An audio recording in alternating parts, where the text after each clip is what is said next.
Mark, you've had a chance to reflect on that performance against Midland Hurricanes, obviously do the review. What are your thoughts on that performance? Yeah, very similar to when we spoke on Sunday, really, Mick. You know, we got dragged into a slow stop-start affair in the first half, where we could and should have been a little bit more dominant in trying to play the game at a faster pace and at better levels. However, we had a chat at half time about what we needed to do to be able to do that, and I thought the players' reaction was outstanding. You as a head coach, what do you focus on more in what was probably a bit of an inconsistent performance, that sort of poor first half, or do you focus on the positives from the second half more? Both equally, Mick. Both equally. So we made far too many handling errors in yardage again, which is something we spoke about from the week before. And I feel that all three tries was defensive negatives from ourselves rather than being beaten by quality play. So yeah, we looked at them, we scrutinised them, spoke to individuals, spoke to sections of the team. So it might be a left edge, it might be a middle unit edge, whatever. And then we showed the pictures to the full group on Tuesday and dissected it, as well as complimenting them on what I thought was some outstanding skill as well, no matter who you're facing. You touched on the performance of Jordan Lilly in the post-match press conference on Sunday. What excited you about his performance? His energy and enthusiasm, he's infectious, is Jordan, and he brings that wherever he plays. He often jokes with me that if I play him at number 10, he'd still bring the same energy and enthusiasm, and I don't doubt it for 1 minute. However, he's just got that little bit of guile and that little bit of scheme in and around the acting half area where he can rock defenders sideways and create opportunities for people. So I love the fact that he brings all that, as well as his tactical knowledge within the middle. Yeah. Do you see a little bit of Heath Lestrange in him when Heath Lestrange used to play for Bradford? I don't know about that. I just see Jordan Lilly in him. No worries, Mark. Obviously, George Roby's banned this weekend. Is that another chance for Jordan to make that 9 spot a bit more homelier than perhaps he might have liked? I don't know about might have liked. I think he really enjoys it if you speak to him about it. And again, he's equally comfortable within the halves or at 9.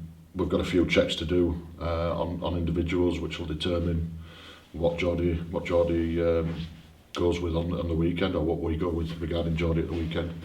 However, I was really pleased with Billy Jowett's contribution. I was pleased with Miles Lawford's contribution, and of course there was Dec Patton and George Flanagan Senior rested for the weekend as well. So yeah, there's plenty of options, and we'll endeavour to pick the right ones.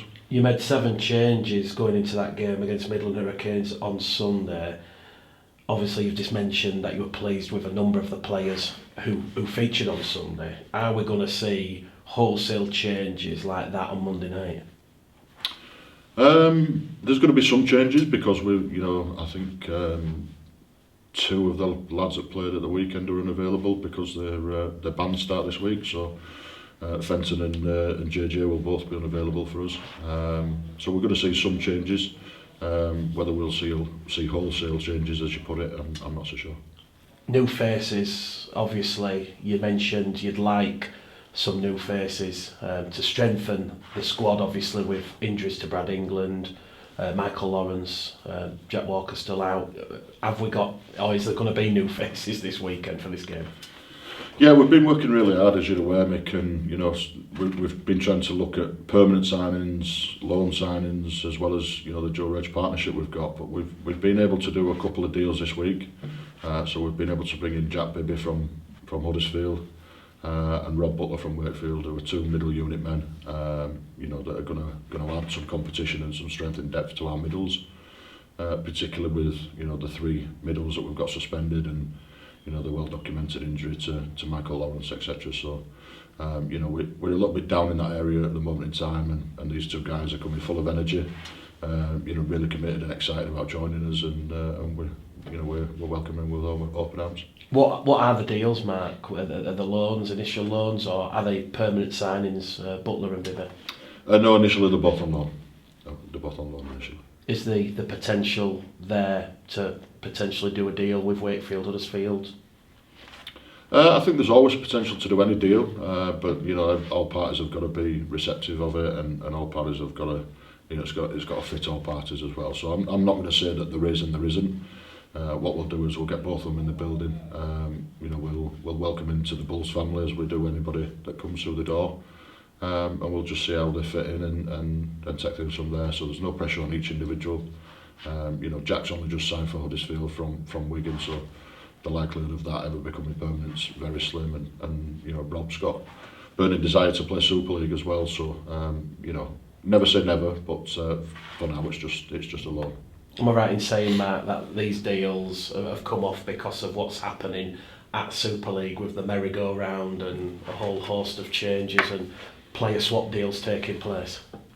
Yeah, it's mad because it's been hard to keep up for me. Yeah, it has, Mick, and it's not normal, is it? You know, this time of year normally everybody's battening down the hatches for two games over Easter, but I'm delighted to see that the RFL have actually listened to players, coaches, and administrators and gone with one fixture over Easter, because I think that's the right thing to do. You know, player welfare wise, and on the back of that, it's allowed clubs to then start having a look at people that they want to move on and or people that they want to get some game time to. So there's been a merry-go-round of people leaving and moving on for whatever reason. And yeah, my phone's been red hot, and you know, there's 4 or 5 others bubbling away that we're still working on or still looking at the potential of doing something with. So it's exciting, it's time consuming, but yeah, it's certainly different to how it normally is at this time of year. Do Bradford still have salary cap space to bring in 4 or 5, Mark? No, it won't be 4 or 5, but you know, you never leave yourself with 2 options. If you're looking for 2, you always have more than that. So you know, we've got deliberations to have. We're trying to pick the right fit for us. We're trying to pick the one or the 1 or 2 that can give us what we need. You know, and that's the whole deliberations and due diligence that you do when you're doing recruitment and you're doing it properly. Dual registration, you had no players last week. Are we likely to see any faces from Leeds this weekend? Yeah, we'll definitely see some. You know, so again, I've spoke with Rowan last night, and there'll be 3, potentially 4 players that's available. Whether we take 3 or 4 is yet to be decided. But I've got some names in my head of people that I think will be joining us. So potentially, I know you can't put a number on it now. There could be some changes then this weekend. Obviously, if Rob Butler and Bibby are what you deem match fit and they're ready to go straight in against Halifax. Yeah, Bibby's definitely match fit and ready to go.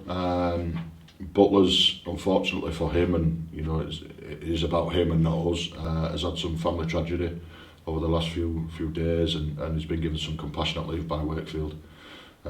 So it goes without saying that, you know, we're going to be really considerate around that and not put too much pressure on him. So the weekend for Bibby, yes. The weekend for Butler, it's still up in the air, and it's 50-50 as yet. Is that going to be a decision for him to make, I guess, rather than a club? It'll be a decision that we all make together.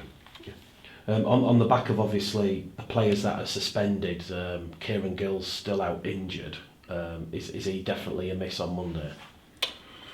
It'll be late. It'll be late if he makes it. You know, we'll not rule him out until it's absolutely, you know, impossible for him to take the field. But we're working hard. He's working hard.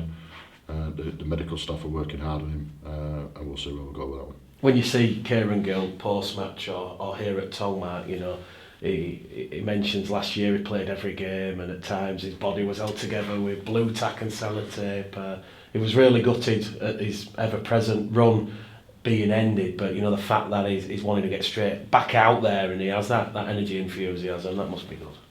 Yeah, that's exactly what we want from our players, isn't it? You know, Kieran Gill loves nothing better than pulling the shirt on on game day and playing. So he's hungry. You know, if it was down to Gilly, then he'd be playing on Monday.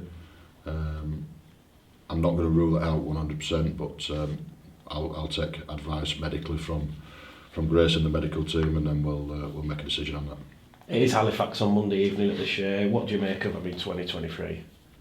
They're a good side. They've had some real continuity in their retention and you know, of players over a couple of years now, which breeds stability.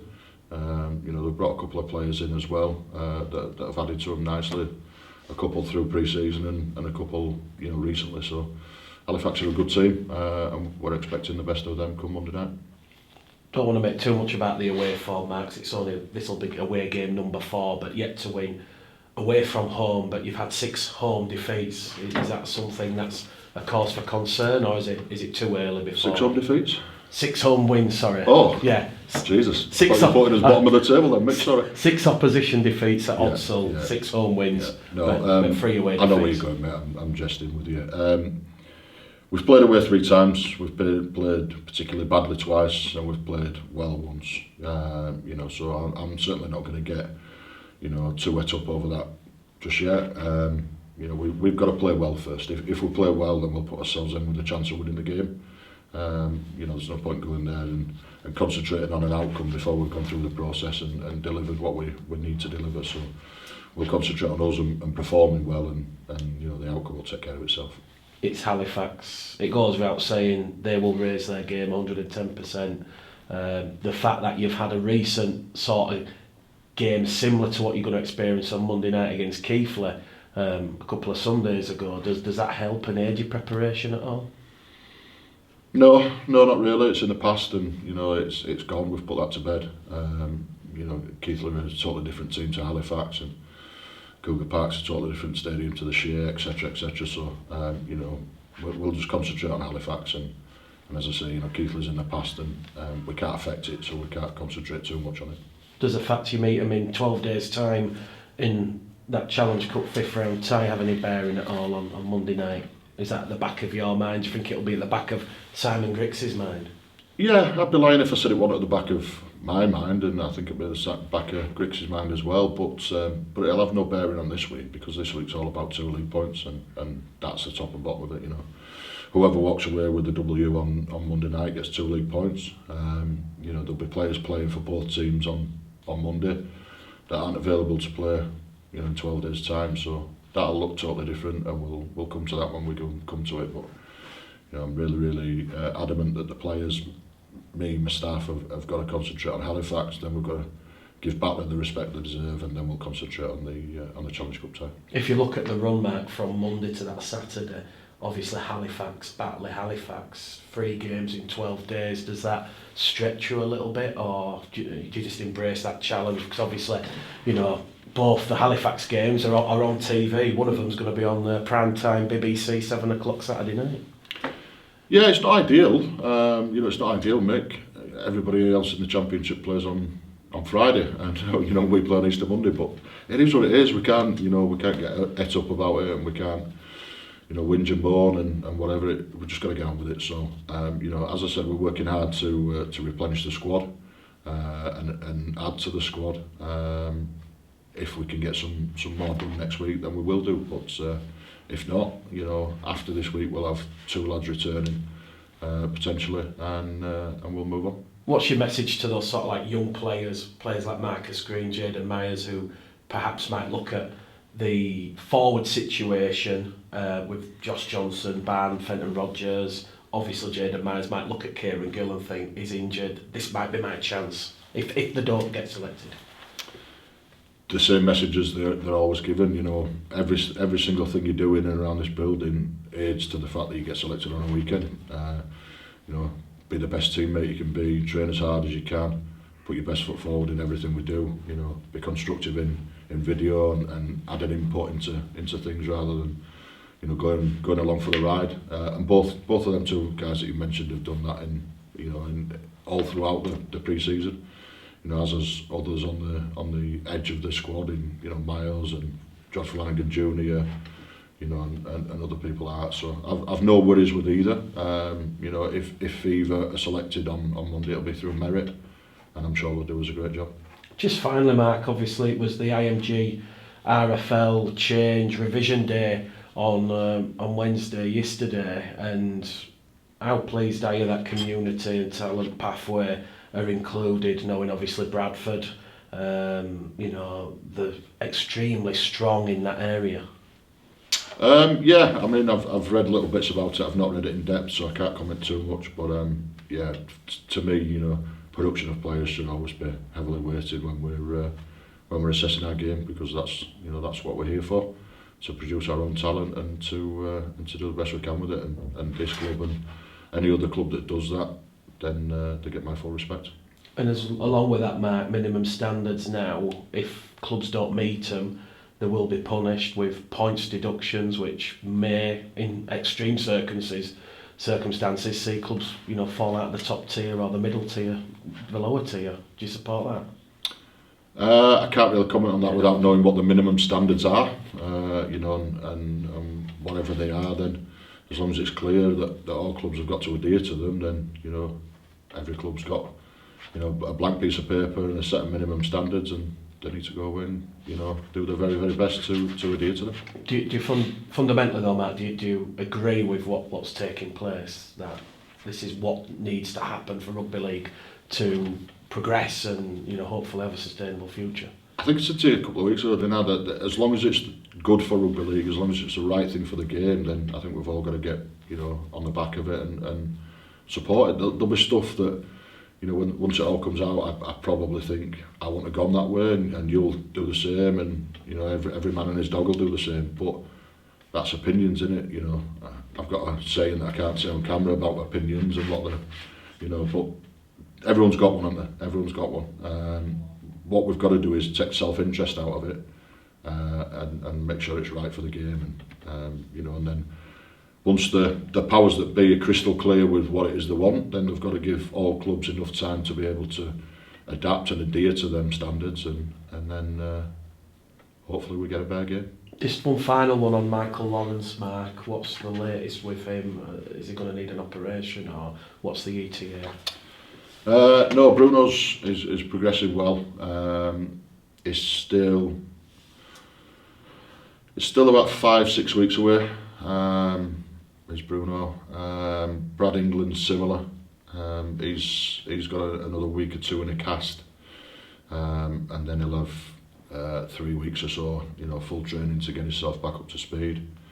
Brad Ho's still long term, and it's a case of if not when Brad returns with that injury. Kieran Gill was spoken about. Jack Walker is probably about 3 weeks away, 2-3 weeks away. So potentially it will be looking in and around the cup tie for Jack.